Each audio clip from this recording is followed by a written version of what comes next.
జై శ్రీమన్నారాయణ. పాంచజన్య యూట్యూబ్ ఛానల్కి స్వాగతం. యుగాలు, యుగధర్మం గురించి తెలుసుకుందాము. మనకి 4 యుగాలు, 4 యుగాలకి 4 ధర్మాలు. కృతయుగము, త్రేతాయుగము, ద్వాపరయుగము, కలియుగము. కృతయుగం యొక్క ధర్మము తపస్సు చేయటము.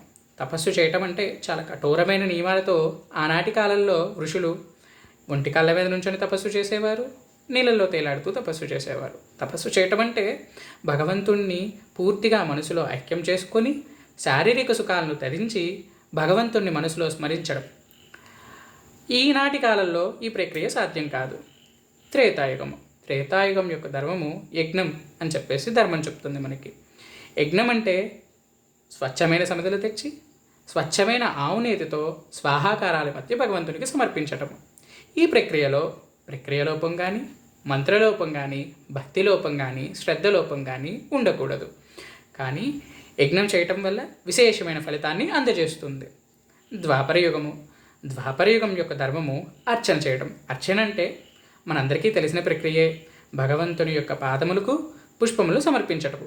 ఈ పుష్పములు స్వచ్ఛమైన ప్రదేశంలో మనమే పోషించి మన చేత కోసి భగవంతుణ్ణి మనసులో స్మరిస్తూ మనసులో నింపుకొని భగవంతునికే స్మరిస్తున్నాం అనే భావంతో భగవంతునికి ఆ పుష్పాలను సమర్పించటము. ఈ కలియుగంలో ఒంటి కాళ్ళ మీద నుంచొని తపస్సు చేద్దామన్నా, నీళ్ళల్లో తేలాడుతూ తపస్సు చేద్దామన్నా, ముక్కు మూసుకొని తపస్సు చేద్దామన్నా సాధ్యం కాని జీవితం. పోనీ యజ్ఞం చేద్దామంటే స్వచ్ఛమైన సమిధలు దొరకని పరిస్థితి మనది. ద్వాపరయుగంలాగా అర్చన చేద్దామంటే కాసేపు కూడా కూర్చోలేని జీవితాలు మనవి. అందుకే కలియుగానికి చాలా సులభమైన మార్గాన్ని భగవంతుడు కలియుగ ధర్మం కింద అందజేశారు. అదే సంకీర్తన. కలౌ సంకీర్త్యాం కేశవం, పెద్దలు చెప్పిన మాట. కలియుగానికి సంకీర్తన చేయటం చేత, భగవద్నామ సంకీర్తన చేయటం చేత మనిషికి తపస్సు, యజ్ఞము, అర్చన చేసిన ఫలితాన్ని భగవంతుడు అందజేస్తున్నారు.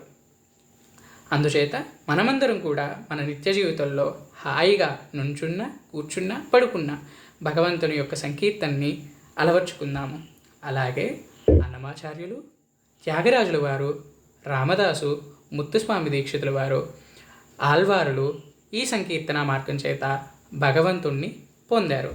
మనం కూడా ఈ సంకీర్తన మార్గంలోనే మన నిత్య జీవితాన్ని అలవర్చుకొని భగవంతుణ్ణి పొందుదాము. ధర్మో రక్షతి రక్షితః. జై శ్రీమన్నారాయణ.